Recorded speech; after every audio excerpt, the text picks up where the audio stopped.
Bienvenue dans cette série de podcasts consacrée à la santé du dirigeant, produite pour Massif Pro, la communauté. Diriger une entreprise est une aventure passionnante, mais derrière les décisions, les responsabilités et les défis du quotidien, il y a aussi un être humain.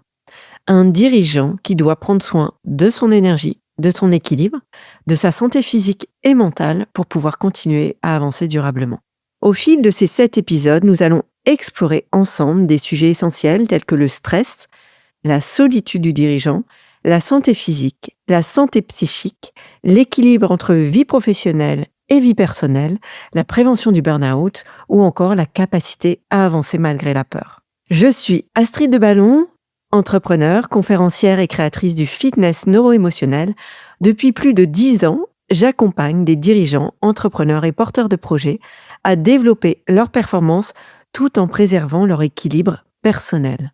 À travers cette série réalisée pour Massif Pro, la communauté, mon objectif est de vous transmettre des pistes de réflexion, des outils concrets et des clés de compréhension issues des neurosciences du comportement humain et de mon expérience de terrain auprès des entrepreneurs et des dirigeants.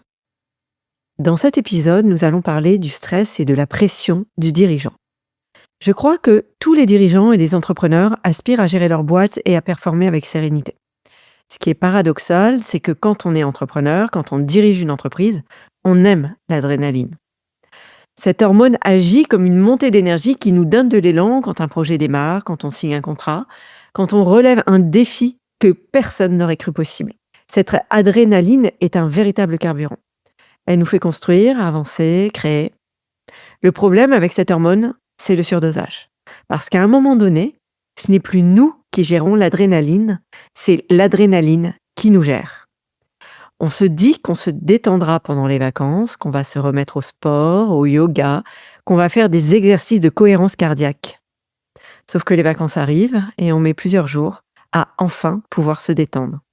On peut d'ailleurs beaucoup s'agacer à ne pas y arriver. Puis à peine on commence à se relaxer, la fin des vacances pointe à l'horizon et on se remet à mouliner pour préparer la rentrée. Finalement, on ne s'est pas détendu suffisamment pour récupérer de ce sur-régime permanent. Et parfois, il n'y a même pas de vacances. Il ne s'agit pas d'une simple question de volonté. C'est qu'à un moment donné, quand le stress est en surdosage, le corps n'arrive plus à revenir à un état de bien-être. Et ça, on n'en parle pas. Quand on vit dans le stress de manière chronique, notre corps s'adapte. Il recalibre ce qu'il considère comme normal. Et le sur-régime devient sa norme. Les neurosciences ont d'ailleurs un nom pour ce phénomène, la charge allostatique. Notre système nerveux est tellement habitué à fonctionner en mode urgence qu'il ne sait plus fonctionner autrement. Et quand on essaie de ralentir, le corps se sent mal, vraiment mal, comme si quelque chose ne tournait pas rond. Ça veut dire concrètement que même si on voulait se détendre, on n'y arriverait plus. Parce que notre corps est devenu addict à sa propre chimie de stress.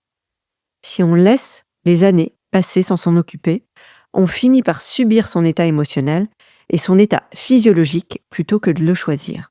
Et revenir en arrière à ce moment-là demande énormément d'énergie. Et là, tu vas certainement te demander, ok, mais comment je fais ? Ce que j'ai compris, c'est qu'il est possible de rééduquer de manière autonome son système neuro-émotionnel. Les dirigeants et les entrepreneurs que j'accompagne sont habitués à ce que je parle du fitness neuro-émotionnel. Il s'agit de considérer les émotions comme des muscles.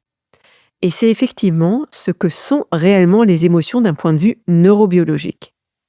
Chaque émotion que l'on ressent génère une chimie spécifique dans notre corps.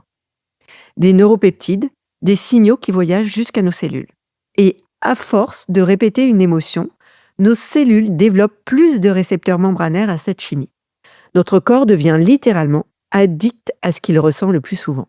Si ce que l'on ressent le plus souvent, c'est de la pression, de l'urgence, du stress, de l'anxiété, ça devient le système de référence.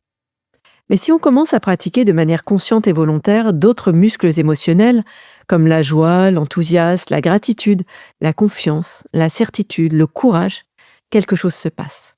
Notre corps commence à construire une nouvelle chimie intérieure. Et progressivement, cette nouvelle chimie devient le nouveau signal de référence. Ce qu'on oublie souvent, c'est que le bien-être est un socle et un outil extrêmement puissant de performance. C'est ça, la rééducation neuro-émotionnelle. Dans cet espace-là, quelque chose d'extraordinaire se produit. On retrouve cette sérénité que l'on cherchait tant. Non pas parce que les défis ont disparu, mais parce qu'on a accès à une ressource intérieure qui nous permet de les traverser différemment. Un dirigeant qui retrouve sa sérénité est en mesure de gérer beaucoup plus de complexité avec moins de complications. Il devient résilient. Ce qui est impossible quand le corps est en permanence en train d'éteindre les incendies du stress. Quand on est en état de stress chronique, on est conditionné à la pression et à la vigilance. On n'a plus accès à ses propres ressources. Et si le stress n'était pas le prix à payer pour réussir, mais simplement un signal qu'on ne doit pas laisser s'installer?